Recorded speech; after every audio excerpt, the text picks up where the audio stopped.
Salam alaikum, Azul Flawel, bonsoir.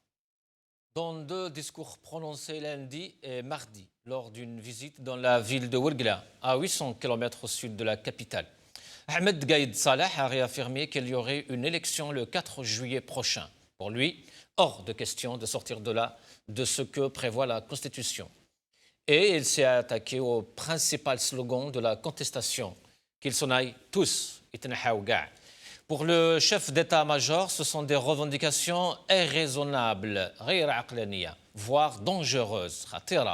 El-Gaïd a évoqué de nouveau la lutte contre la corruption et a affirmé que les enquêtes se poursuivaient tout en appelant les Algériens à rester unis avec l'armée et à être solidaires avec la justice.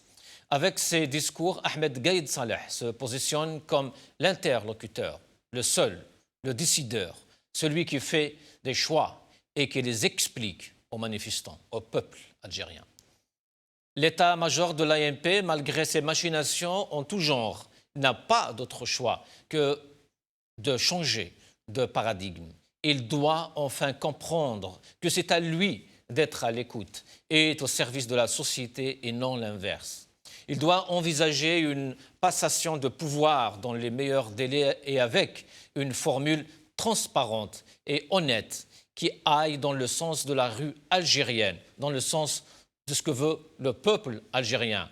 Ce peuple qui réclame un changement de système, incluant la non-ingérence de l'armée dans la politique. L'état-major a été jusque-là capable du pire. Il peut maintenant être capable du meilleur. Le meilleur lui consacrera une sortie honorable et historiquement gratifiante.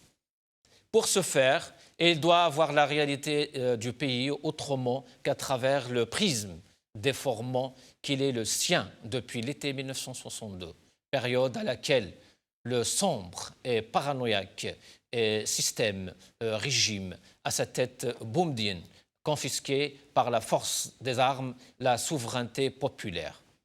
Ce vieux scénario, reproduit plusieurs fois, est désormais inopérant. C'est ainsi, et seulement ainsi, que l'Algérie parviendra à se débarrasser de la Issaba, comme Gaïd Salah préfère les appeler, qu'elle pourra sortir du marasme dans lequel l'a plongé l'état-major au pouvoir compulsif.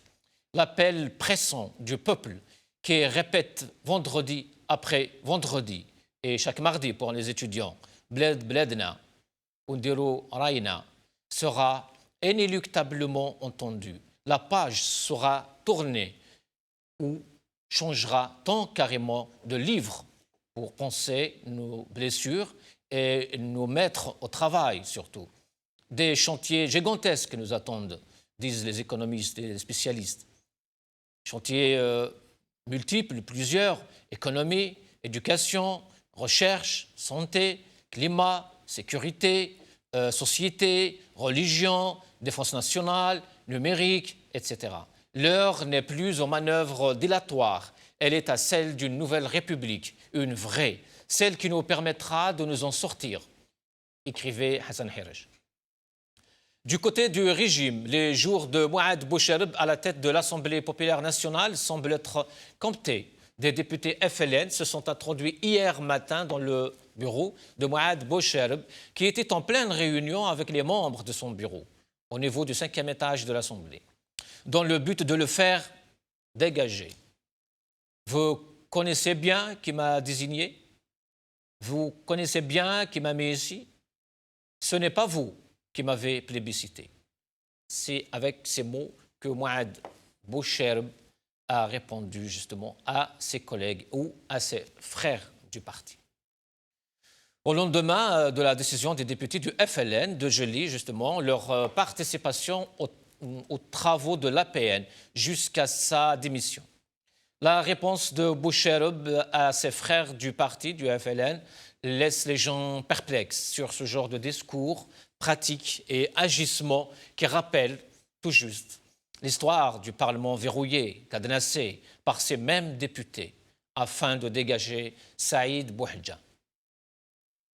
D'un autre côté, et dans une lettre adressée aux jeunes du Hirak, Ahmed Talib Ibrahimi demande à l'armée d'écouter les propositions des élites et des sages. Ahmed Talib Ibrahimi a dit que l'armée ne doit pas constituer un soutien à des institutions qui ne bénéficient pas du consentement populaire et que la légitimité de l'intervention militaire ne doit pas remplacer la légitimité populaire.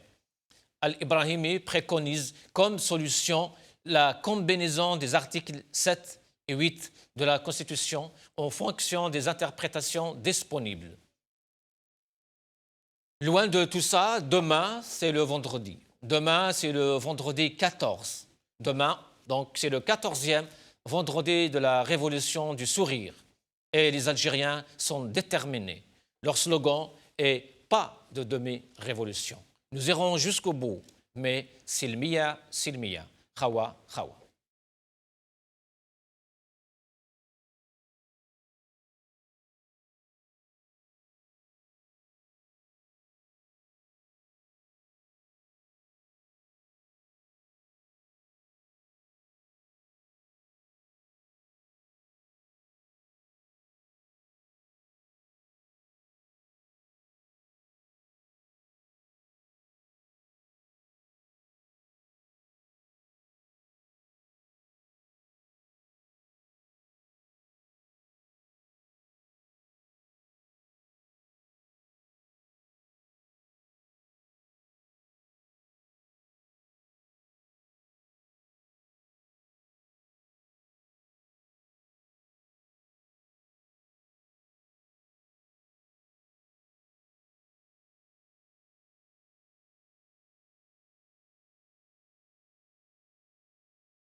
Algérie, demain vendredi 14.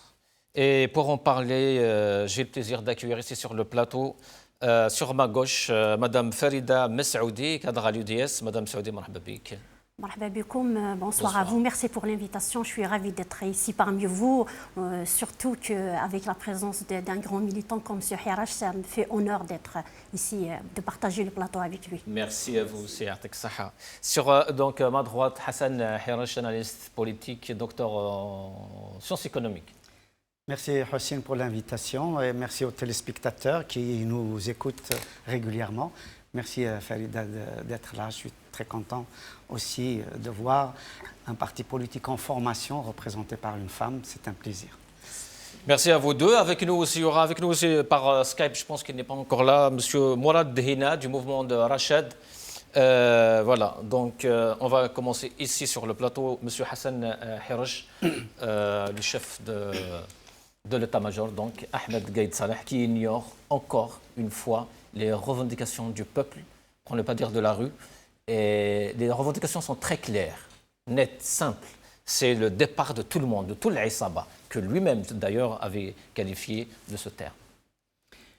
Oui, effectivement, depuis maintenant pratiquement 3 mois, le peuple algérien s'est soulevé régulièrement, tous les vendredis pour l'ensemble du peuple, et puis dans la semaine, mardi pour les étudiants, et parfois aussi pour d'autres corps professionnels comme les avocats, les magistrats, les enseignants, ainsi de suite. Donc le message est absolument clair.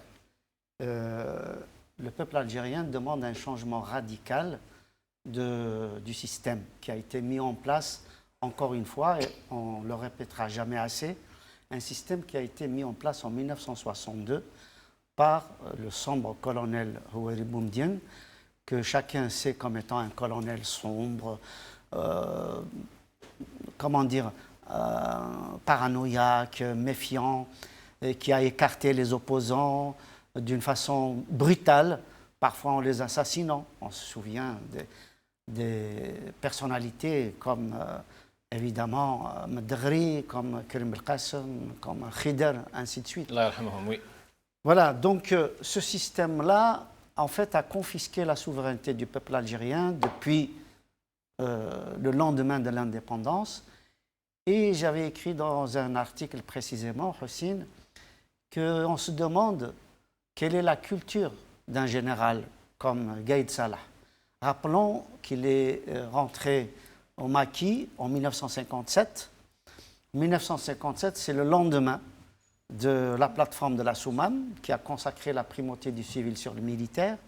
Mais en même temps, c'est le lendemain aussi du vote de l'Assemblée nationale française qui octroyait les pleins pouvoirs à l'armée. Il faut savoir que Guy Mollet avait demandé donc d'accorder les pleins pouvoirs à l'armée, et c'est comme ça qu'il y a eu la bataille d'Alger, c'est comme ça qu'il y a eu les opérations jumelles en Kabylie, etc. Ça a déteint largement.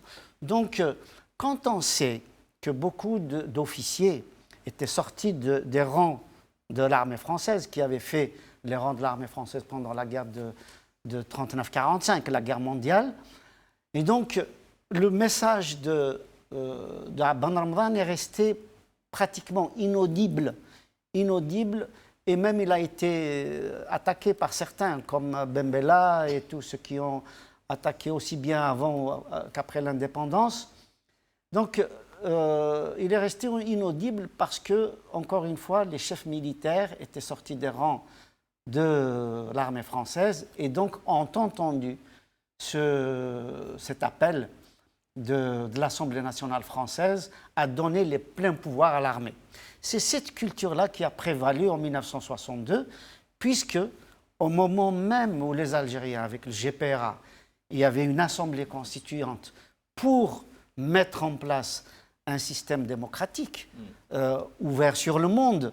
Il faut savoir qu'à l'époque, c'était une époque charnière. Il y avait la guerre Est-Ouest et il y avait aussi des pays qui étaient non alignés. Et donc, il y avait possibilité pour l'Algérie combattante d'avoir une place dans l'échiquier politique international.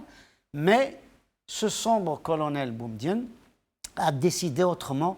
Il a pris par la force des armes le pouvoir. Il a chassé le GPRA. Il a chassé des gens illustres comme Farhat Abbas, comme Ben Khedda, comme Abdelrahman Fares, comme Aït Ahmed, ainsi de suite, oui, pour imposer, tenez-vous bien, il faut que tous les spectateurs, au moins je s'en rappelle, le sachent, il a imposé une constitution votée en catimini, enfin pas votée, écrite en catimini dans un cinéma, et il l'a imposé au peuple algérien, avant de faire un coup d'État militaire direct en 1965, lesquels coups d'État se sont évidemment succédés. Oui. Et donc c'est cette culture-là dans laquelle baigne... Qui règne toujours aujourd'hui en Algérie? Non seulement elle règne toujours, oui, mais malheureusement c'est dans cette culture que baigne Ahmed Gaïd Salah, notre généralissime, qui a pris la place du président de la République, du Premier ministre, du procureur en chef, du juge, du grand juge, ainsi de suite. Et c'est lui qui donne le là, c'est lui qui dirige, le tempo politique de l'Algérie d'aujourd'hui, une Algérie en révolte pacifique, en révolution pacifique, et une révolution qui, nous l'espérons, avec l'aide des acteurs comme Tabou, comme Et Larbi, comme Saïd Saadi, comme plein d'autres, comme Bouchachi, comme ça.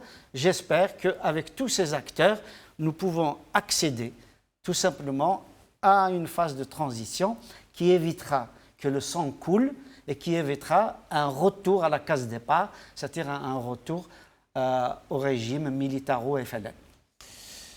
Madame Saoudi, 3 mois donc de révolution du sourire, comme disait Hassan Hirish, 3 mois de manifestations, de soulèvements, de protestations chaque vendredi, les étudiants chaque mardi, il y a des avocats, des médecins, donc toute l'Algérie, et les Algériens de l'étranger aussi, qu'on salue aussi, et ils sont là, et c'est pour ça que d'ailleurs que cette révolution tient peut-être debout aussi, parce que tout le monde s'y met, voilà.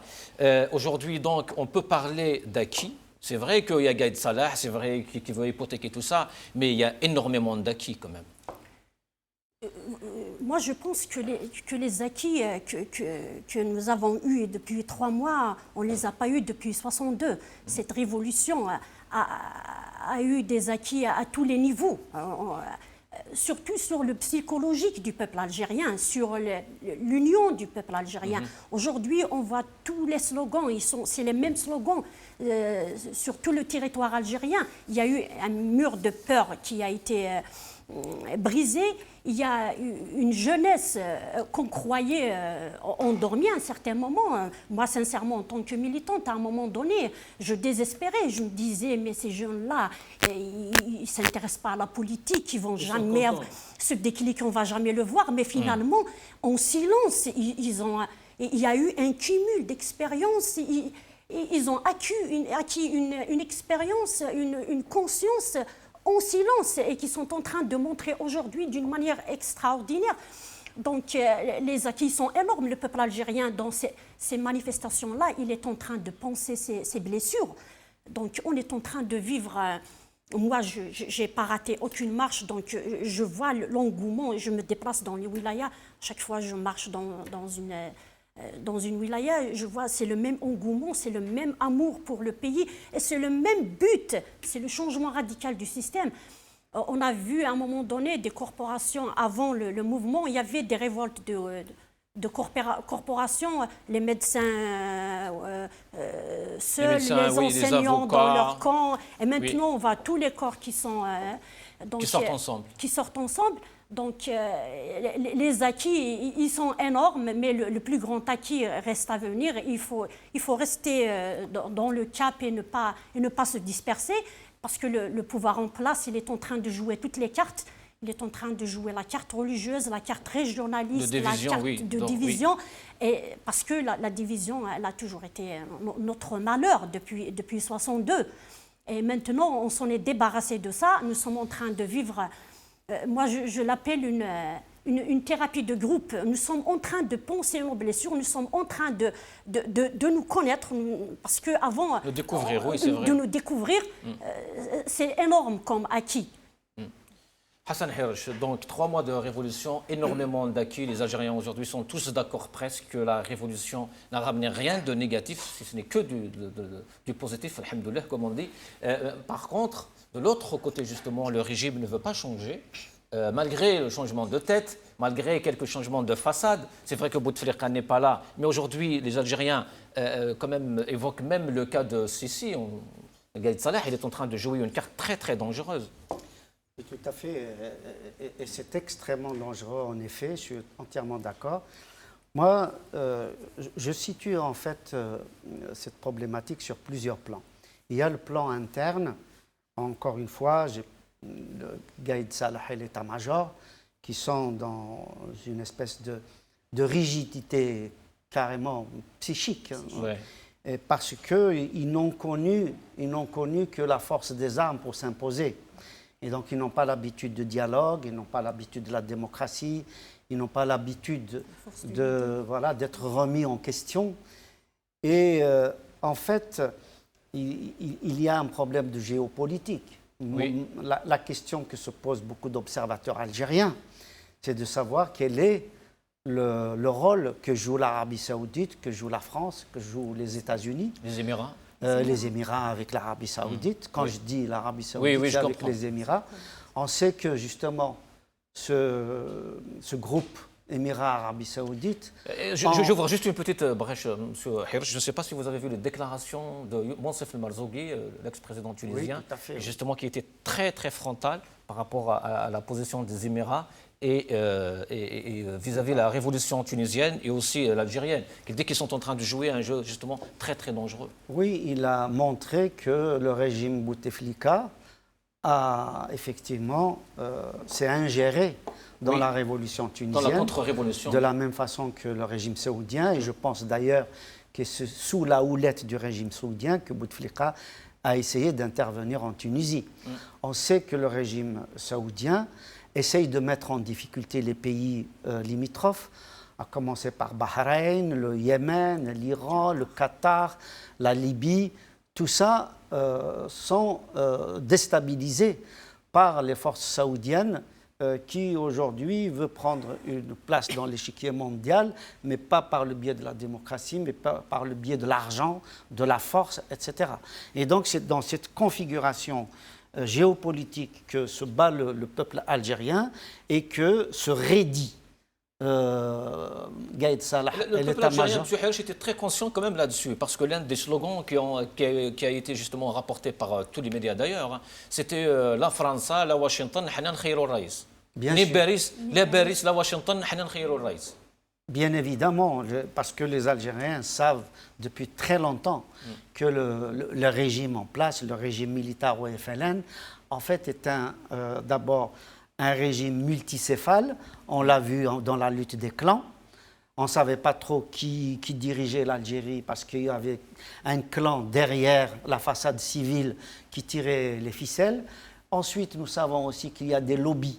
Lobby américain, lobby français, lobby chinois, lobby turc, lobby saoudien, etc., qui tirent aussi les ficelles sur l'Algérie. Donc, aujourd'hui, le peuple algérien veut être libre, véritablement libre, libre de ses forces géopolitiques et libre aussi vis-à-vis de l'état-major et de ses dirigeants. Aujourd'hui, oui. Quand le peuple algérien crie dans la rue Khawa Khawa avec le Jaish, ça veut dire oui, ça veut dire quoi? Mais par contre, ils disent juste après le Gaïd Khaya Khan. Voilà, parce que tout simplement, le peuple algérien n'est pas dupe. Il sait que l'armée, dans sa globalité, est une armée populaire, mais il sait aussi que l'état-major, en fait, a confisqué la souveraineté du peuple et utilise cette armée pour confisquer encore et encore cette souveraineté populaire. Monsieur Mourad Dhina est avec nous. Monsieur Dhina, bonsoir, marhaba bik. Ah, on ne l'entend pas. Ah, on n'a pas le son, Abdallah. Est-ce que vous m'entendez? Allô? C'est bon? Allô? Oui. Oui, monsieur Dhina, bonsoir, marhaba bik, salam alaikum. Wa alaikum salam, marhaba. Ahlan. Monsieur Dhina, donc la révolution du sourire, 3 mois. Comme disait Hassan Harish, il y a 3 mois, l'Algérie avait un régime multi-tête.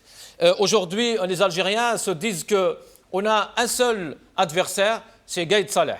C'est ce Gaïd Salah, justement, qui ne veut pas comprendre le peuple algérien, qui, compte tenu de nous parler de la corruption, de la justice, de Sidi Mohamed, les Algériens tiennent justement à leur revendication principale, celle du départ de toute Al-Isaba.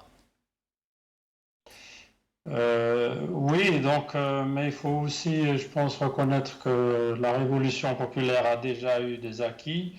Au-delà des acquis politiques, je pense qu'il y a un acquis qui est en fait énorme pour le peuple algérien. C'est celui qui fait que les Algériens, en tant que citoyens, maintenant revendiquent le droit à l'action politique. Ils ont pu braver la peur, braver les contraintes, braver le fait qu'on ait voulu faire d'eux des sujets n'ayant aucun mot à dire, aucune opinion politique. Ils ont réussi à briser ce mur de la peur et ils sont devenus des citoyens.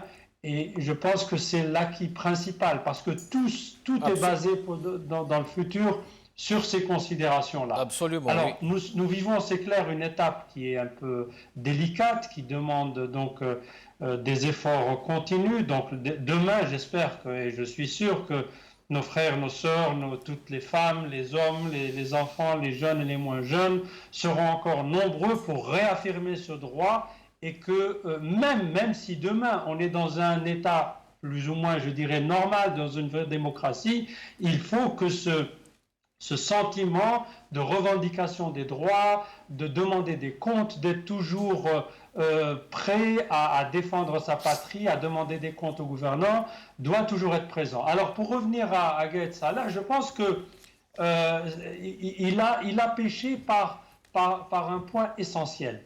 Il ne se comporte plus seulement comme le chef d'état-major de l'ANP, l'Armée nationale populaire, qui, il faut le reconnaître sur certains plans, a une démarche tout à fait correcte de respect du peuple, tout au moins en faisant en sorte qu'il n'y ait pas de répression telle que beaucoup d'entre nous la craignaient, mais il a aussi d'autres casquettes.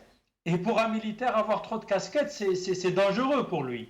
Et il n'est non seulement le chef d'état-major, il est en fait le chef de l'État en exercice. De fait, donc Ben Saleh, tout le monde le sait, il n'a aucun rôle, il n'a aucun mot. Et donc, en fait, c'est Gaël Saleh qui s'aventure sur le terrain politique, et là, il se met face aux revendications populaires. Alors, soit il aura les bonnes décisions et sera à l'écoute de ce peuple, soit il prendra les mauvaises décisions politiques cette fois, et c'est là où les choses peuvent déraper. Bien sûr, certains diront qu'en tant que militaire, il ne devrait pas avoir de position politique. Ça, ce serait le cas si nous étions effectivement dans une république réelle, au sens propre du terme, où le civil a la primauté sur le militaire, mais ce n'est pas encore gagné, nous ne sommes pas encore là, et que le militaire a de fait aussi un rôle politique qu'il est en train de jouer, non pas qu'on le veuille, qu'on le souhaite, mais c'est une réalité, et que c'est les militaires qui ont toujours exercé le pouvoir, et ce que nous demandons tous, ce que le peuple algérien demande, c'est qu'on entre maintenant dans une phase de transition où tous ensemble, le peuple avec son armée, et pas l'armée avec son peuple, je dis bien le peuple avec son armée, s'assied ensemble et discute des modalités pratiques, techniques pour la mise en œuvre, que ce soit légale, constitutionnelle, organisationnelle, pour justement aller de l'avant et fonder la République que nous voulons tous. Monsieur Dhina, justement, Gaïd Saleh, justement, depuis le départ donc, de Bouteflika, mettez en garde contre tous les Algériens, la classe politique, contre le vide constitutionnel, a toujours appelé justement pour l'application ou pour une sortie constitutionnelle, sauf que hier, dans sa dernière déclaration, il a appelé justement à l'instauration ou à mettre en place une instance de régulation ou de surveillance des élections, et ça, les experts disent que c'est anticonstitutionnel justement. Bon, écoutez, je pense qu'il y a un débat qui sombre dans le juridisme qui ne mène à rien. Que ce soit sur la prétention de Gaël Saleh ou de ses soutiens, qui entre guillemets, je précise maintenant, qui s'affirment, les soutiens entre guillemets politiques, c'est le FLN, le RND, le MPA et le TEJ. Donc c'est l'Isaba, hein, donc c'est vraiment la mafia qui était aux commandes il y a juste 6 ou 7 semaines, ou enfin 3 mois en arrière, avec Bouteflika, mise en place par Toufik certainement et par Saïd Bouteflika certainement. Donc les soutiens politiques, ceux qui étaient les chantres de ce constitutionnalisme, reviennent par la petite porte après avoir été chassés par le peuple, et justement à cause de cette dérive, de ce juridisme qui ne veut rien dire. La Constitution, malheureusement, elle a été bafouée du temps de Bouteflika par Gaël Saleh, par tout le monde. Par tout le monde dans ce pouvoir. Donc, quand il veut mettre en place une instance de surveillance ou d'organisation des élections, c'est bien sûr aussi un énième acte où la Constitution est foulée, où elle est violée, mais justement parce que cette Constitution, malheureusement, ne répond ni aux aspirations du peuple, ni aux exigences de l'État politique, ni encore plus, et ce qui est pire, à ce que veut imposer Gaël Saleh. Même lui, il s'en mêle les pinceaux. Il y a un article essentiel dans cette Constitution, et qu'il faut faire activer, c'est l'article 7.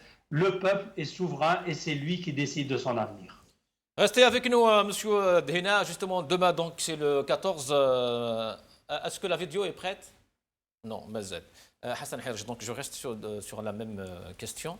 Gaïd Salah, donc, qui évoque l'installation d'une commission, oui, pour l'organisation et la surveillance des élections. Or, la Constitution algérienne interdit ça. Dans les articles 193 et 194, normalement, c'est à l'administration, c'est à l'institution publique d'organiser les élections, et ce n'est pas à une instance comme ça. Oui, c'est ce que je suis entièrement d'accord avec ce que je viens d'entendre de la part de Mourad Dhina, oui. Oui, parce qu'effectivement, on se perd dans des arcanes juridiques et même judiciaires du reste. On se perd complètement parce qu'on sait très bien que la Constitution a été foulée aux pieds depuis 1962 jusqu'à 2019, qu'à aucun moment, véritablement, on s'est préoccupé de cette Constitution qu'on a changée, rechangée au gré des désirs des hommes forts en place. Et donc, pourquoi alors ne pas écouter les gens qui appellent aujourd'hui des personnalités politiques en Algérie, qui appellent justement à sortir du cadre constitutionnel exceptionnellement? On est dans un cas exceptionnel. Très honnêtement, moi, sur votre antenne, ça fait au moins 3 mois, justement, dès le départ de cette révolution, j'avais suggéré qu'il y ait non seulement un gouvernement provisoire. Oui. J'ai pensé déjà à l'époque à des Saïd Khlil, à des Karim Tabou, à des Itlarbi, des Bouchachi, etc., oui.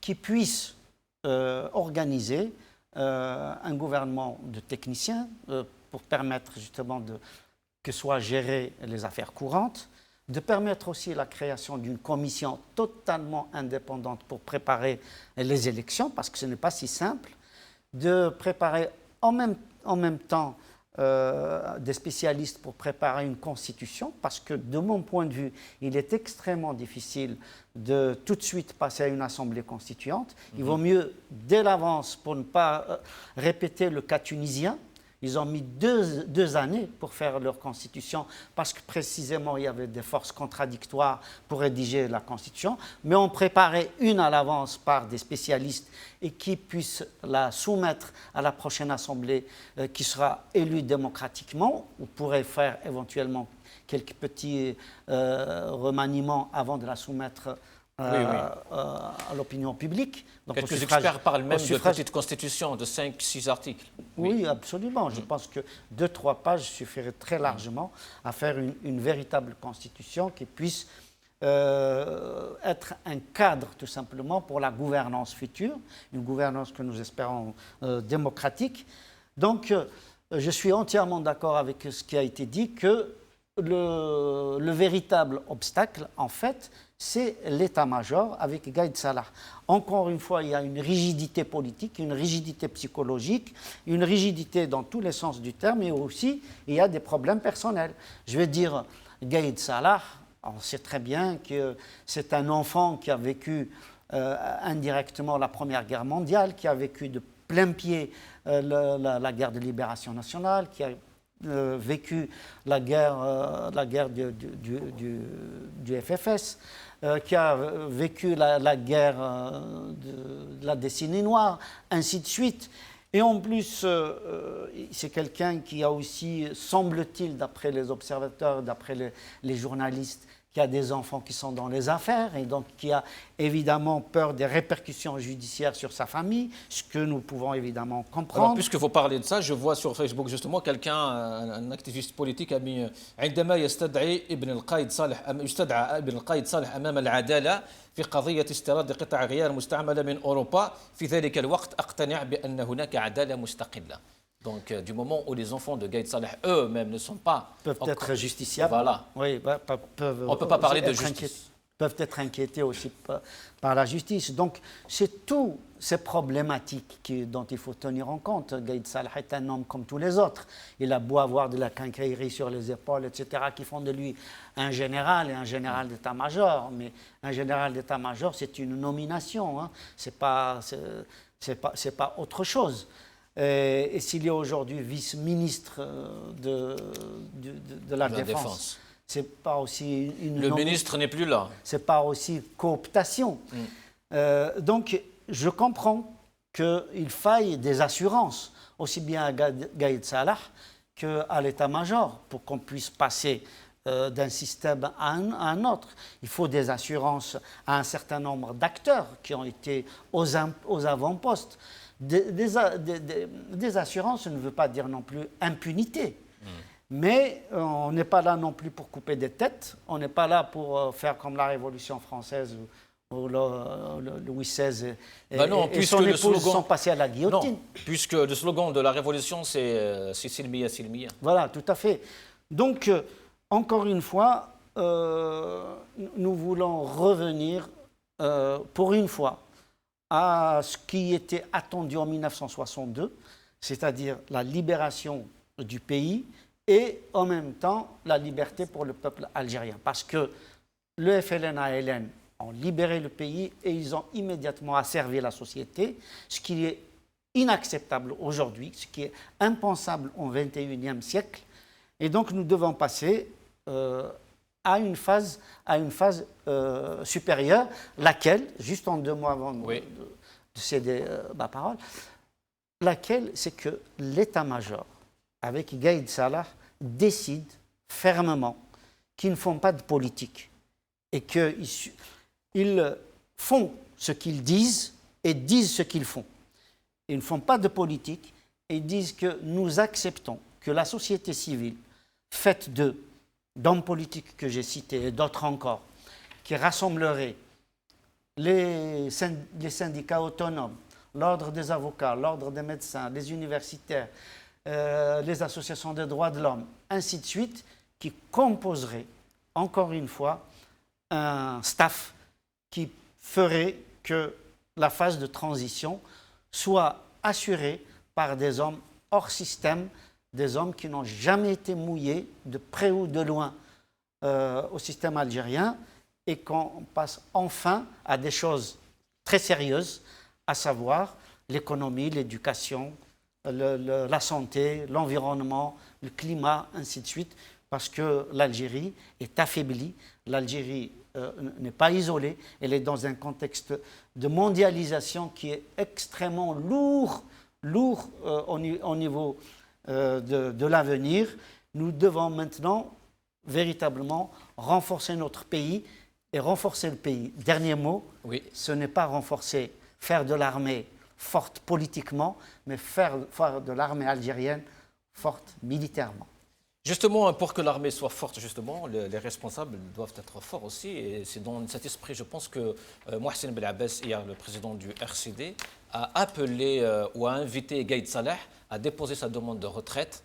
Et par contre, de l'autre côté, nous avons vu Bouchereb, nous avons vu Ammar Ghoul, Ben Younes et toute la clique, justement, féliciter Gaïd Salah sur tout ce qu'il fait et bien sûr venir à son rescousse hier.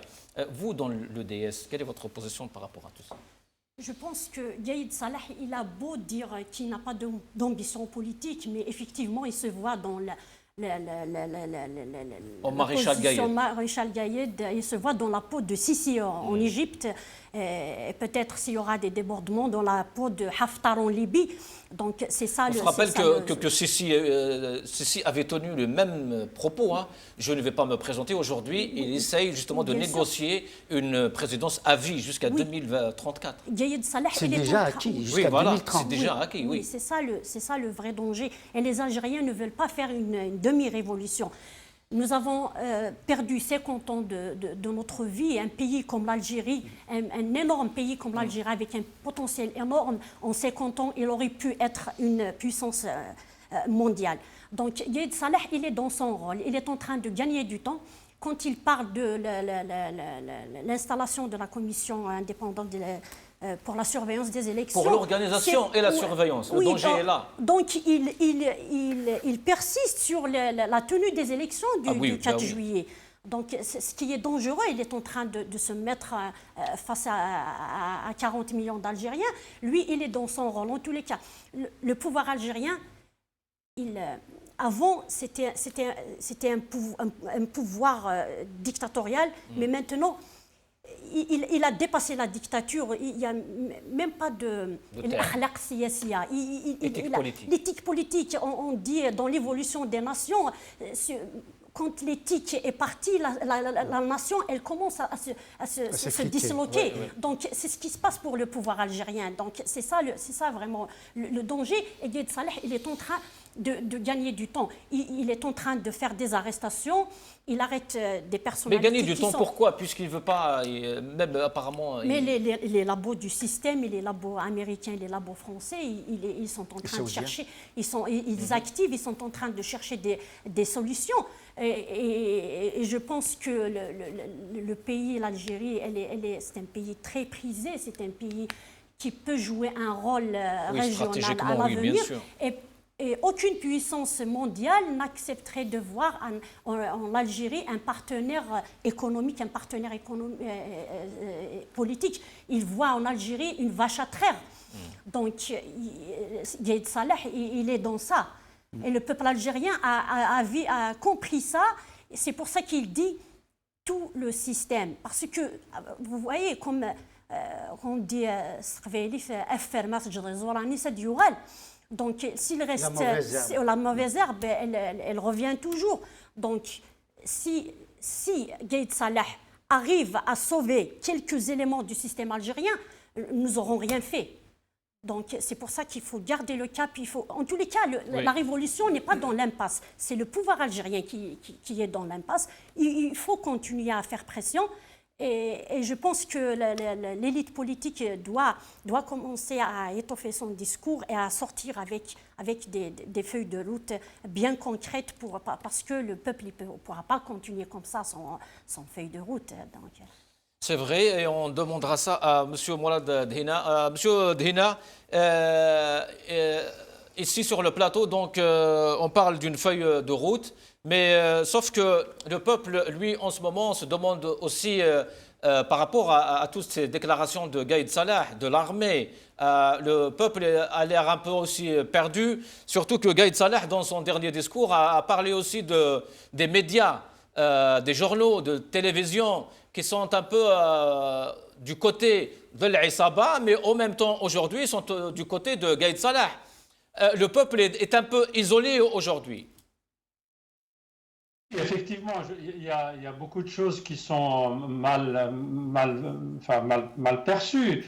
Gaïd Salah, par exemple, dans son discours, quand il parle même des pancartes brandies par les manifestants, des fois, c'est comme s'il se trompait, c'est qu'il pensait que les manifestants dans la rue, le peuple algérien, ce sont les soldats dans une caserne, c'est-à-dire qu'ils sont censés faire et exécuter les ordres de l'état-major, de leur supérieur, de la hiérarchie militaire, sans bien sûr les discuter.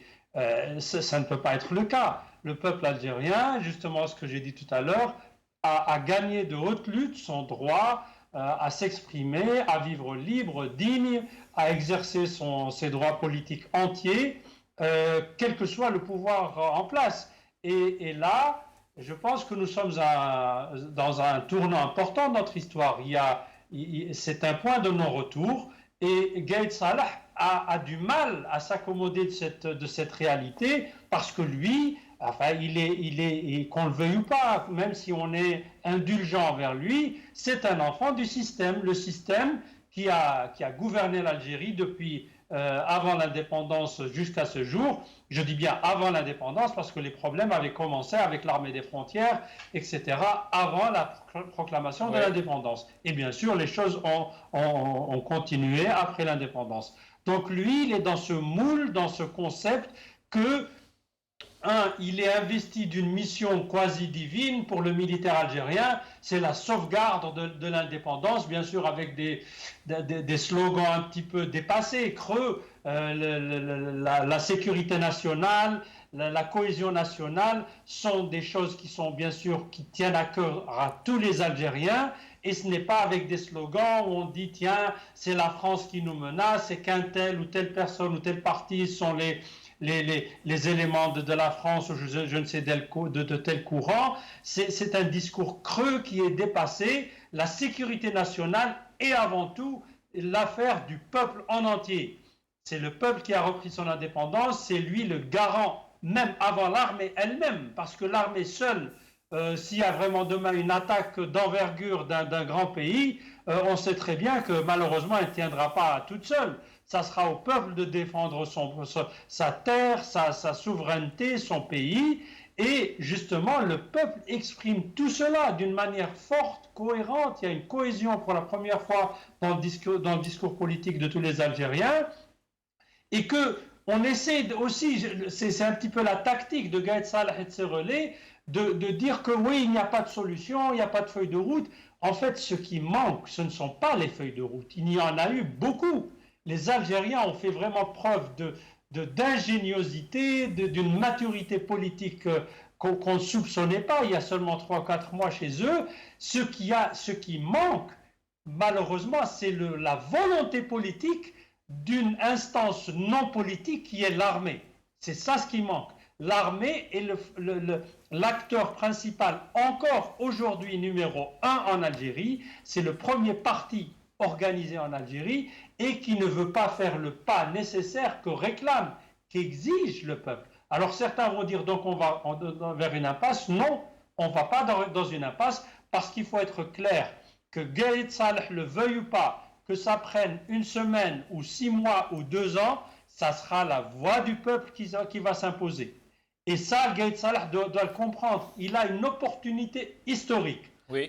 Et il y a 2 choix, il n'y en a pas 3.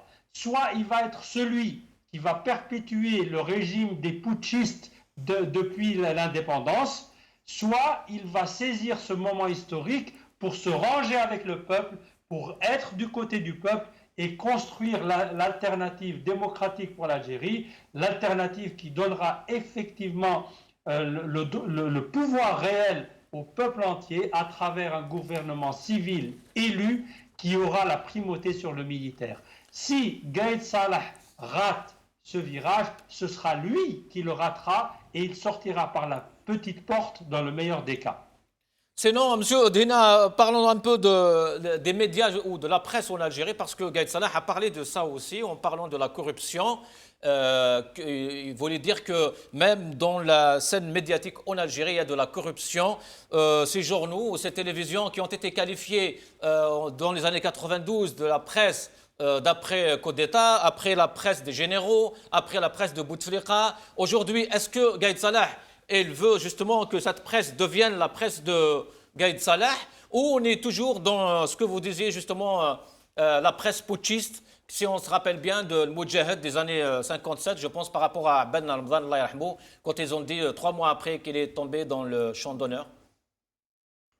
Je pense que c'est clair, c'est ce que je disais, c'est cette mentalité ancienne, périmée, qui fait que le pouvoir, de fait, donc le pouvoir militaire, a toujours voulu contrôler les moyens de communication, les médias, qui étaient un simple relais des choix politiques du pouvoir de fait, et que malheureusement nous avons d'autres problèmes avec les médias aujourd'hui. Il y a aussi le pouvoir de l'argent qui est entré en lice. Oui, il parle de ça, oui, bien sûr, oui. Mais bien sûr, mais qui est toujours lié au pouvoir politique, hein, il ne faut pas se tromper. Nous n'avons pas un pouvoir de l'argent totalement indépendant. Et pour preuve...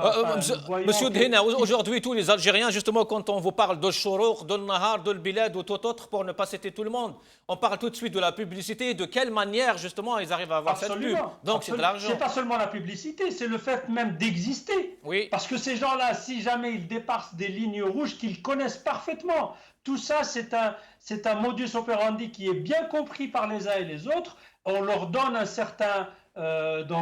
espace de liberté entre guillemets, ils peuvent bien sûr s'attaquer à outrance aux opposants, etc., faire un petit peu la part belle au pouvoir, oui, descendre dans tout le monde, oui. Qui est en place, mais dès qu'ils atteignent les lignes rouges, ils les connaissent très bien, ils interagissent avec les services, avec le pouvoir de fait, et Gaïd Salah, bien sûr, peut-être a perçu chez certains ils essaient de s'approcher dangereusement, selon sa conception, de ces lignes rouges, Et bien sûr, c'est justement l'un des enjeux majeurs. Oui. La démocratie ne se construit qu'avec une presse vraiment libre. Absolument, à partir oui. du moment où ceci n'est pas garanti, on n'a pas de démocratie.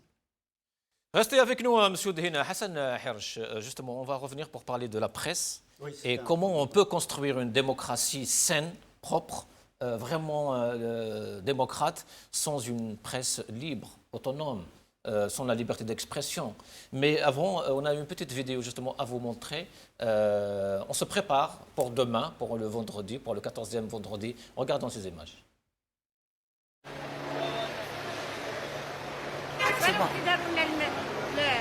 رمضان يقول لك ما نخرجوش خبزنا مخبوز وطاجينا يتكتك ونخرجوا ان شاء الله كل جمعه ان شاء الله غير تنحاو وان شاء الله يخرجوا ويخرج لهم العمر ان شاء الله عياونا عياونا عياونا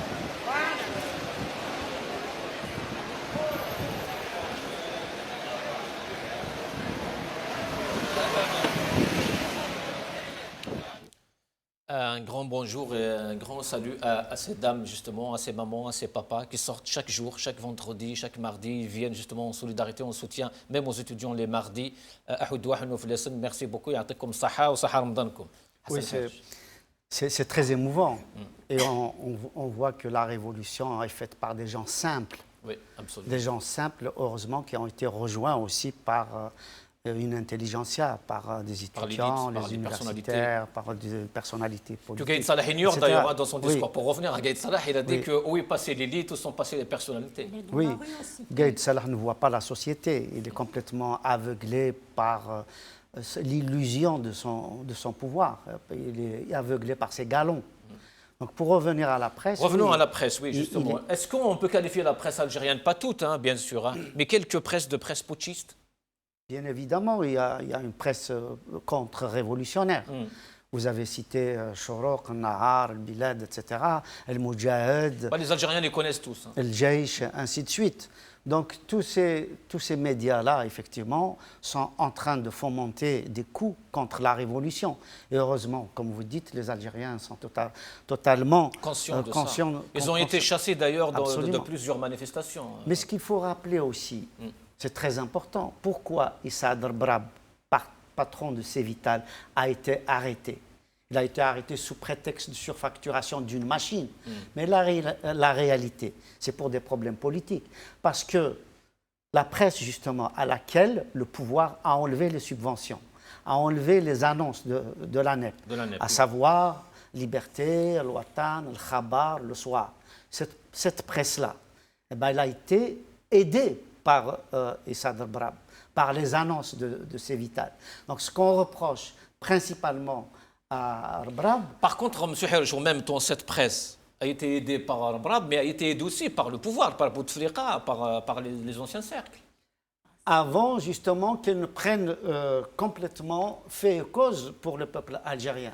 Mais dès lors, justement, qu'elle est devenue une presse contestataire, qu'elle est devenue une presse qui accompagne. D'ailleurs, ce n'est pas par hasard, c'est essentiellement une presse écrite. Et donc, à partir du moment où elle a épousé la révolution, à laquelle elle veut une sortie honorable, il faut rappeler quand même que Al-Khabar et Al-Watan ont été plusieurs fois mis en difficulté par le régime algérien. Et ils ont été obligés d'acheter une imprimerie propre pour pouvoir justement imprimer leur journal sans être interrompu régulièrement par des coups de téléphone à l'imprimerie officielle. Et donc, c'est des phases extrêmement importantes. Que El Khabar devait être acheté aussi par le groupe Cévital. Oui. Et qu'il a été empêché parce que justement on a voulu bâillonner cette presse qui justement était devenue indépendante. Il n'est pas possible de mettre sur pied une démocratie sans qu'il y ait ce quatrième pouvoir, comme on l'appelle traditionnellement, qui est la presse indépendante, la formation de journalistes d'investigation qui puissent aller au fond des choses, au fond notamment des affaires de corruption, des affaires comment dire, économiques, financières, etc., que les hommes du pouvoir n'hésitent malheureusement pas à fomenter derrière le peuple, à encourager justement la société civile qui se bat, à encourager les acteurs politiques qui se battent, à mettre au jour complètement ces affaires qui sont d'habitude justement mises sous le boisseau par le régime algérien. Donc, je rappelle encore une fois que quelqu'un comme Issa Darbrab a été mis au cachot parce qu'il a voulu que la presse soit indépendante. Et encore une fois, dans les pays démocratiques, on voit très bien, aux États-Unis, en Europe, il y a beaucoup de chefs d'État qui ont perdu leur crédibilité grâce justement à des révélations faites par des journalistes courageux chaque jour, et des journalistes professionnels. Oui. Madame Messaoudi, est-ce que cela veut dire justement que la vitrine médiatique, du moins celle qui bénéficie des largesses du pouvoir, lui est de facto affiliée à Gaïd et à la compagnie aujourd'hui? Vous savez, le pouvoir algérien, comme tous les pouvoirs dictatoriaux dans le monde, ils ont compris le pouvoir de la presse qui est effectivement un quatrième pouvoir. Donc le pouvoir algérien, il s'est fait une clientèle sur tous les niveaux et surtout au niveau de la presse. Le pouvoir algérien a mis beaucoup d'argent dans la presse algérienne. Ils ont formé des patrons, des grands buildings de presse qui sont devenus du jour au lendemain des grandes chaînes de télévision comme ça. Donc, est-ce que les dérives que subit la profession aujourd'hui, le journalisme ou la presse, les médias en Algérie, trouvent justement son origine entre les mains de cette Aïssaba, de cette mafia? Oui, bien sûr, elle trouve son... lorsqu'on suit comment la presse algérienne a suivi, surtout je parle surtout de la presse audiovisuelle, les chaînes de télévision, Nahar, Chourouk et tout. Le premier jour, le 16 février, le 22 février, n'a pas été couvert. Donc la première marche n'a pas été couverte par ces chaînes-là. Après, lorsque les réseaux sociaux ont révélé au monde entier ce qui s'est passé en Algérie, ils ont commencé à traiter la question comme quoi le peuple algérien est en train de demander des réformes. Oui, c'est ça. Donc, parce qu'ils s'attendaient à ce que... Quelques réformes, ils ont même parlé de quelques réformes. Oui. Moi, j'ai été étonnée de voir un camarade à moi, parce que je suis journaliste de formation, de voir un camarade à moi qui était avec moi à l'université dire devant les écrans de télévision que j'étais dans la rue et aujourd'hui, j'ai vu que le peuple algérien يطلب الإصلاحات المطالبة بالإصلاحات. Donc, et plus loin que ça, au pire que ça, ils se sont même attaqués aux personnes. Ils ont essayé de descendre tout le monde. Bouchachi, Tabou, beaucoup de personnes. Oui, ils ont monté des scénarios. Le kidnapping du patron de Chourouk, qui a été libéré par le gentleman, le superman Gaïd Saleh. Oui. Donc, c'était ça le début de la contre-révolution. Il y a énormément d'argent dans la presse algérienne. Vous savez, en Algérie, il y a des journaux qui ne sortent pas de l'imprimerie. Ils bénéficient des pages entières de publicité, mais ils restent dans l'imprimerie, ils ne sont pas distribués.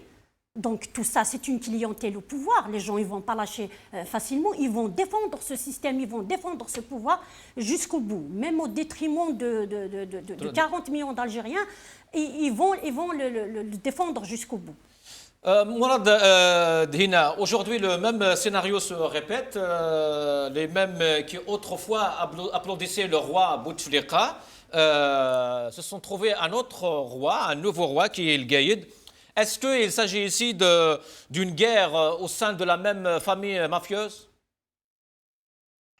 Oui, enfin, si vous faites allusion à ce qu'on appelait les Ahzab al-Moualat, donc les partis qui étaient censés soutenir, ou qui ont soutenu en fait Bouteflika, je pense que c'est aussi une mauvaise nouvelle pour Gaïd Saleh. Parce que c'est pareil en tout cas, et les partis, politiques et la presse, c'est la même chose. Je parlais de la presse, oui, mais ça va avec les partis aussi. Il est clair que je pense que il y a une rhétorique qui est mise en place par une certaine presse qui, bien sûr, son but, c'est de s'arrimer, s'accrocher au pouvoir, quel qu'il soit. Hein. Donc ces gens-là, enfin, permettez-moi l'expression, n'ont en général ni foi ni loi. Ils sont avec celui qui a les clés, qui est au pouvoir, et puis point à la ligne. Et ils se mettent toujours au service de ce pouvoir en justifiant l'injustifiable. Donc à avoir ces 4 partis que j'ai cités, donc des cas d'école, hein, Ammar Ben Younes, Ammar Ghoul, ben, on les voit toujours en train d'applaudir celui qui tient les rênes du pouvoir, toute honte imbue, et ils sont prêts, ça a été toujours leur démarche, à soutenir la chose et son contraire en un clin d'œil pourvu que les intérêts soient maintenus. Et c'est exactement cela, parce que je rebondis sur cette question. Gaël Salah, parmi les choses qu'il a soulevées, il dit que la rue demande des choses irréalistes, en faisant peut-être référence au slogan « Itnahaw Ga ». Je pense que le peuple a fait preuve d'une maturité politique. Quand ils disent « Itnahaw Ga », ils ne parlent pas de l'écrasante majorité des fonctionnaires de l'État ou des militaires, je ne sais quoi. Je suis sûr que 99% des personnes ne sont pas concernées par ce slogan. Par contre, les têtes politiques telles que ces 4 partis-là, les personnalités les plus en vue de ce pouvoir, il est effectivement absolument nécessaire qu'on ne les voit plus sur la scène politique ou qu'elles aient une responsabilité dans l'État algérien. Et je pense que l'appel signé par les 3, donc Ahmed Taleb Brahimi, Ali Yahya Abdelnour et Ben Yellis, ont eu la sagesse de dire effectivement que les personnes qui ont occupé des rôles clés dans ce pouvoir mafieux pendant surtout les années Bouteflika, et pour ne pas aller plus loin, bon, on va mettre une barrière, ne peuvent prétendre jouer un rôle politique dans cette période-là. En tout cas, les Algériens ne vont jamais accepter ça. Absolument. Quand ils disent Itnahaw Ga, les gens savent très bien de qui ils parlent. Ils ne sont pas en train de parler de l'employé de la mairie de Arbo ou de Rilizane qui signe, je ne sais pas, les extraits de naissance. On sait très bien de qui on parle. On parle de ces têtes de parti, de leurs députés, de leurs ministres, de leurs hauts fonctionnaires, de leurs hauts cadres de l'État, et même peut-être aussi certains militaires qui ont été notoirement connus sur la scène comme étant des gens qui ont vraiment abusé de l'État algérien, qui sont en fait la source de notre malheur. Et là, El Gaïd Salah fait la sourde oreille. Il veut dire que, comme je l'ai entendu parler, il disait on ne peut pas enlever tous les cadres de l'État. Mais bien sûr que personne n'a parlé de cette chose-là. C'est en fait essayer de noyer le poisson, de jouer à je ne comprends pas ce que vous voulez. Il sait très bien, et le peuple sait très bien ce qu'il veut dire, et il l'a même exprimé clairement. Parce que si Gaïd Salah, comme je l'ai dit tout à l'heure, ne se contente pas d'être le chef d'état-major, mais plutôt le chef de l'État, donc avec un rôle politique, il fera partie de ceux que Itnahaw Ga. Donc le peuple n'a pas autorité directement par des moyens techniques de mettre à la retraite un chef d'état-major, mais il peut très bien mettre à la porte toute figure politique. Et c'est pour ça que moi j'appelle, et je suis convaincu, et vous l'avez montré de cette maturité politique, de cette mère de famille qui parlait tout à l'heure, le peuple algérien sortira, il ne s'arrêtera pas dans le cadre de l'union, dans le cadre de l'action pacifique, citoyenne, civilisée, pour mettre donc à la porte toutes ces personnes, tous ces leaders qui sont la cause de notre drame. Et ils sont aussi conscients, le peuple est aussi conscient que ce n'est pas le moment de rentrer, de s'arrêter, parce que si c'est le cas, ce qu'on aura comme dictature par la suite sera pire que ce qu'on avait avant.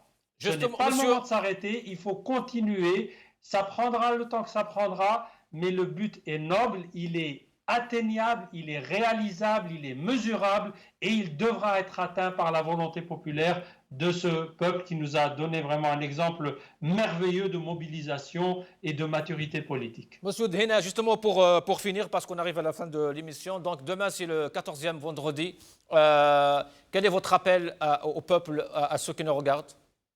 Eh bien, unité, action, allons tous dans la rue, arrachons notre droit, que ce soit avec ou sans Gaïd Salah et sa clique, Nous souhaitons que ceci se fasse de la façon la plus douce. Gaël Salah a encore la possibilité de rattraper le terrain perdu, mais qu'il comprenne une bonne fois pour toutes que la volonté populaire, on ne s'y oppose pas, on l'accompagne, on est avec elle. Et que si jamais il veut une autre voie, ça sera en définitive la voix du peuple qui va être la dernière, qui aura le dernier mot, et que ceci est une nécessité parce que le peuple algérien a atteint, alhamdoulilah, une maturité politique, une cohésion. C'est la première fois que l'on voit cette cohésion nationale qui est absolument merveilleuse, que l'on doit soutenir. Donc unité, pacifisme, non-violence, mais surtout être ferme dans les revendications de fond pour la construction de l'état de droit de la République algérienne dont nous rêvons tous depuis si longtemps. Merci Mourad Hina, يعطيك الصحة صحة فطورك une prochaine fois إن شاء الله صحيت. Hassan Hirsch, on va peut-être finir avec les déclarations de Talib Ibrahimi qui a appelé à la combinaison des articles 7 et 8 de la Constitution. Ah, je pense que oui, pour vous. L'article 7 et 8, c'est la souveraineté populaire. Oui, absolument. Donc, il n'y a pas que Talib Ibrahimi qui a appelé à ça. Hein, les partis politiques d'opposition, les acteurs, les journalistes, etc. etc. C'est tant mieux que Talib Ibrahimi se joigne à ces voix-là. Ce n'est jamais tard de le faire. Donc, effectivement, on doit revenir à la souveraineté populaire. Et je pense que demain, et je l'espère, et j'appelle mes frères algériens à se mobiliser massivement. Parce que dans ce bras de fer entre le général Gaïd Salah, qui, dit-il, incarne l'état-major, et puis le peuple algérien, ce bras de fer-là, eh ben, il doit cesser. L'armée algérienne doit écouter la société. Ce n'est pas à la société d'écouter l'armée. L'armée est une institution comme les autres. C'est comme le ministère de l'Intérieur, le ministère de l'Éducation, le ministère de la Justice, et ainsi de suite. Oui. C'est un ministère. Donc il n'y a aucune... Ce n'est pas parce qu'ils ont des kalachnikovs qu'ils doivent être forcément au pouvoir. Ils doivent obéir. Comment doit être la marche de demain? La marche de demain doit être massive. Ce doit être à nouveau un 14e tsunami populaire qui montre à Gaïd Salah justement que le peuple est résolu à arracher son indépendance, à arracher une phase de transition qui puisse changer, non seulement, passer, encore une fois, comme je l'ai dit à plusieurs reprises, tourner la page, mais changer complètement de livre pour une nouvelle république. Donc les Algériens doivent venir massivement. On a vu qu'on retrouve vraiment l'unité du peuple algérien. On voit les deux drapeaux, oui, algériens et nord-africains, à Mazir. Et on voit les trois langues, Tamazight, français et arabe, qui sont ensemble. Et cela montre combien justement le peuple algérien est déterminé dans sa cohésion à maintenir la pression pour arracher ses droits. Comme disait Aït Ahmed, arracher le droit d'avoir des droits. Donc nous sommes dans une phrase extrêmement importante et je profite d'ailleurs de ce moment-là pour aussi avoir une pensée très active pour le docteur Kemal Dinfra, pour son avocat Salah Dabouz et d'autres militants du Mzab qui croupissent injustement en prison, qui sont en grève de la faim, dont leur vie est menacée. Et Haj Gharmoul aussi, qui est toujours emprisonné pour avoir brandé la carte de l'Ali al-Hud al-Khamissan, qui n'est plus là. Oui, et donc tous ces militants qui croupissent injustement en prison, si vraiment les juges veulent montrer qu'ils sont du côté du peuple, veulent montrer qu'ils sont vraiment dans une justice désormais indépendante, eh ben, on doit assister enfin à la libération de ces personnes injustement arrêtées. Et cela constituera justement une page nouvelle dans cette Algérie que nous espérons. Merci à Teksaha. Farida Messaoudi, un dernier mot, votre justement appel aux Algériens de demain. Moi, je dirais aux Algériens, continuez comme vous avez commencé. Vous êtes sur la bonne voie. Le but, peut-être, il peut être loin, il peut être près. Donc, il suffit de garder le cap. Il suffit d'être persévérant. Il faut rester unis, il faut sortir en masse. En tous les cas, moi j'arrive d'Algérie, je vois la mobilisation, elle ne s'estompe pas, elle ne s'affaiblit pas. Donc ils doivent garder l'objectif final, ils doivent avoir à l'œil la nouvelle Algérie, la nouvelle République que nos aînés ont souhaité. Donc je leur souhaite bon courage et à bientôt. Merci. Oui. Et merci à votre chaîne qui justement relaie les revendications populaires, parce que sans une chaîne indépendante, sans des journalistes totalement indépendants, eh ben, aujourd'hui on assisterait justement à un travestissement des revendications. Voilà. Donc vive le peuple algérien, vive la nouvelle révolution, vive l'Algérie nouvelle. Merci à vous tous, merci à Farida Messaoudi de l'UDS, merci à Hassan Hirash, merci à Mourad Hina. احنا مازال نكملوا نستقبل اتصالات نتاعكم. مرحبا بكم، وقيلا نبداو بمالكه من الجزائر. مالكه مرحبا بك. الو مرحبا بك مالكه. يسلمك خويا، واش راكم؟ صافا لاباس؟ لاباس الحمد لله. الحمد لله. بون جابيل بور دير كو غدوه ان شاء الله نخرجوا كامل. يعطيك الصحه. الو راك تسمع فيا؟ نعم راني نسمع. غدوه تخرجوا كامل، راني فهمتها هذه. يعني نخرجوا ميم اللي عندهم دي بيبي يدوهم معاهم. الله يبارك. باش نقولوا اللي جاي تصالح l'Algérie c'est pas la France. Voilà. L'Algérie elle va rester aux Algériens. وحبيت نقول بالليك لي جينيرو هما اللي كلاو الجزائر ماشي غير جاي تصالح. في الصيف باغ اكزومبل كل واحد يروح ولي زالجيريين مساكن ما داو والو. دونك دوكا لازم يعرفوا بالليك خلاص ما نكونش للور، خلاص طفلنا. لا جينات هذه هي اللي تحمل المشعل وهي اللي تتقدم وهي اللي تخير اللي يجي لالجيري. غير يزيد بروفيتي شويه يعني من الهضره، باسكو راح نقلعوه كيف برصه المسوسه. شفت البرصه المسوسه هكذا نقلعوه ما عنده ما يدير. شكرا ملكه، يعطيك الصحه. ماناش نسمعوا مليح، مي فهمنا بلي راكي تقولي غدوه لازم كاع الجزائريين يخرجوا، لازم كاع يمشيوا، لازم كاع يعيطوا. وكما قلت في المقدمه تاع الحصه هذه، الجزائريين ما يديروش بانصاف الثورات، الجزائريين يديروا ثورات يعني كامله لا منقوصه. سليم من باريس. سليم مرحبا بك. سليم.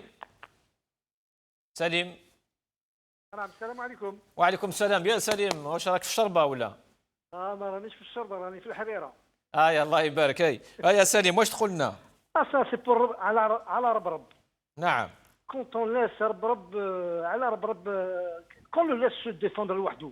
علاش شاك فوا سور لي بلاتون لو ديفوندي لا كاس ديفوند تو سول. ماتون سي لا ريان لا تو ريبروشي خلاص سي با سورتير. ما عنده لا ريان سي نا با دو بروبليم مع السيستم، il n'était pas impliqué يخرجوه. ما عنده الناس ما يتقلقوش عليه. كي حد كي الاخرين يفون تيتر اللي عنده صالحه يخلص، اللي ما عندوش صالحه يخرج هذاك المكان. بور سكي دو جايد صالح، بور سكي دو جايد صالح لو سوتيان تاع لي بي دو غولف هذوك راهم سون ترون سو فاتيغي غير بور ريان دو تو. ils ont affaire à un peuple élu. Ça ne va pas durer, le système, ces jours sont comptés. C'est fini pour eux. Ce Gaïd Salah ou ces généraux, le peuple les a mis en garde. Ma broche fahmou, ma la khlas. Wesh, ça va durer quoi? Encore une semaine, peut-être deux. Ouais, avec ma canne, c'est tout. Ils vont partir, mais si ils vont partir directement au jugement définitif. بارك الله فيك خويا. بارك الله فيك سليم، يعطيك الصحة. كونسيرنون براب جزائري يحب يهضر على واحد جزائري آخر ما كاش مشكل، المهم كما راك تقول حنا الجزائريين راهم ينادوا باش تكون عدالة، يعني هذه العدالة نتاع الترافيك هذه الجزائريين ما قبلوهاش، قال لك ديجا روحوا انتم من بعد نأسوا عدالة صحيحة، عدالة مستقلة هي اللي تشرع كاع الناس هذون، وكل واحد يدي حقه وكل واحد يدي العقاب نتاعو ولا يستحقه. هذا ما كان. علي من الجزائر. السلام عليكم، صحة صيامكم. وعليكم السلام، مرحبا بك علي. اخويا انا جو رجوع مسيو سليم دو باري، الكلام اللي قاله قال كلمه مليحه، اللي دار يخلص، اللي ما دارش ما يخلصش. صح، ولكن علي رانا نقولوا ان شاء الله كي تكون هذو الناس يروحوا العصابه هذو تروح نديروا عداله مستقله ثم نعرفوا شكون دار شكون ما دارش. ان شاء الله راني معك في الكلام هذا. كاينه حاجه اللي كو جي ريماركي في المغاربيه. On parle beaucoup de corruption, mais on ne parle pas des transferts illicites. De quoi? Les transferts تاع الدراهم تاع. oui. On parle في المغاربيه on parle de la corruption. مي هذه ثاني سي لا كوربسيون، كي تخرج دراهم هذا ثاني فساد، هذا ثاني رشاوي، هذو كاع يدخلوا في التلاعبات هذو نتاع المال. سي إيليغال. بيان سور كو سي إيليغال، نعم. Voilà. وهذا خطير جدا للاقتصاد الوطني. On parle pas de Ouiahia. Vous savez ce qui s'est passé avant-hier au club des Pins concernant Ouiahia. نعم، ولكن علي كاين اولويات يا خويا علي، الله يبارك فيك. اليوم الاولويه تاعنا نهضروا على الحراك تاع غدوان تاع الجمعه، ولكن هضرنا على الاموال، هضرنا على كلش، هضرنا على اويحيى، هضرنا على المحاكمات نتاعكم، هضرنا على كلش يعني. غدوه ان شاء الله يبغى يافوار 48 ولايه كاع لا مارش ان شاء الله تكون بيان رونفورسي. حنايا لي 40 parmi les 48 ولايه يبغى يافوار 45 ولايه اللي كاع مع قايد صالح. Et bientôt, Inch'Allah, nous aurons les élections, c'est le 8 juillet, avec un président Chaoui de Batna. Parce que هما ما عطيت لهم هذه. كان اللي ما عطيت لهم يخدموا جو سي با، كان اللي يدير هذه، حنا اون فو ان شاوي بريزيدون. شكرا علي، يعطيك الصحة، صحة فطورك. معنا فرحي من عنابة. فرحي مرحبا بك. الله. اهلا وسهلا بك، واش راكم؟ لاباس؟ لاباس والناس علامة لاباس. الحمد لله ان شاء الله لاباس. انا اريد ان ابعث بنداء لكل الشعب الجزائري ب 48 ولايه. تفضل. الى الامام ايها الشعب البطل، ايها الشعب ابن الاسود، انطلقوا الى الامام بحول الله، سننتصر قريبا. ايها الشعب انطلقوا ب 48 ولايه بما فيها المدارس والقرى. انهم اوغاد ضالون ومغضوب عليهم، انهم جبناء ذاك لو ما يشبعوا ولا هضرنا معاهم ما يسمعوا. هادم راهم وحوش، والوحوش ممكن افضل منهم. السلام عليكم ورحمه الله تعالى وبركاته. وعليكم السلام، يعطيك الصحة. نروحوا برك شوية بالعقل برك. صحة فطورك فرحي، يعطيك الصحة. صحة فطوركم كاع الناس عنابة وكل الجزائريين. بوعلم من لا كمال من قسنطينة. كمال من الجزائر. الو كمال وي من الجزائر. السلام عليكم. وعليكم السلام، مرحبا بك كمال، تفضل. واش راك خويا؟ صافا فوزالي بيان؟ الحمد لله. Voilà, monsieur, alors ce que je veux une petite remarque. Vendredi, les jazz, جابوا la police قدام la grande poste, soi-disant pour protéger la grande poste. ما كانش مشكلة. هم داروا دوك داروا باروداج قدام la grande poste. Normalement la police غدوة إن شاء الله ما تخرجش كاع, puisque la grande poste est protégée, donc il n'y a pas lieu que la police تخرج غدوة. راك معايا خويا ولا لا؟ نعم. C'est clair, c'est logique, c'est rationnel, tout ce que vous voulez. Moi, j'ai remarqué, vous parlez beaucoup de Rabrab. Rabrab, pourquoi, monsieur Rabrab? Pourquoi vous ne parlez pas des autres? Toujours, les invités d'Yelkoum, ils parlent beaucoup de Rabrab. Pourquoi Rabrab, c'est un Algérien? Allô? كمال. نعم بوعلام. بوعلام من الجزائر. تفضل. مرحبا بك بوعلام. كمال يعطيك الصحة. أنا شوف نوجه كلمة للقايد صالح، نقولوا اللي ما يحبش الجزائر ما يحبش باباه ويماه. حنا نحبوا بابانا ويمانا. الجزائر هي بابانا هي يمانا. صحيت. سمعتني؟ نعم. نعم. واش تقول غدوة؟ واش تقول للناس اللي راهين خارجين غدوة كيفاش؟ حنا نخرجوا مع العائلة تاعنا، نخرجوا دائما نخرجوا. فهمت؟ تحية الجزائر. تحية الجزائر. تحية الجزائر. فهمت؟ شكرا. نعم. يعطيك الصحة أبو علام. تحية الجزائر. ألو أبو علام، يعطيك الصحة. تنمير يعطيك الصحة وتحية الجزائر كما قلت. ان شاء الله في صواب. ان شاء الله غدوه يكونوا خرجوا كاع كما قال لنا الاخ علي من الجزائر. قال كان نخرجوا كاع ونناديو كل الشعب الجزائري انه يخرج، وقال لهم الى الامام الى الامام، لانه الشعب الجزائري كما قلت لا يحب انصاف الاعمال ولا يحب انصاف الثورات. هذه ثوره بدوها بالابتسامه، ان شاء الله تكمل بالابتسامه الى الامام كما قال لنا علي. يعطيكم الصحة. غدوة رانا نستناو في التصور نتاعكم، في الفيديوهات نتاعكم. ابعثوا من كل الولايات، والغاية واحدة، شعب واحد، راية واحدة. ما كاين زوج ولا ثلاثة معليش. رمضان راه واحد. صحة فطوركم، صحة رمضانكم. سلام الله عليكم. أبطالا كنا لا نرضى غير الأمجاد.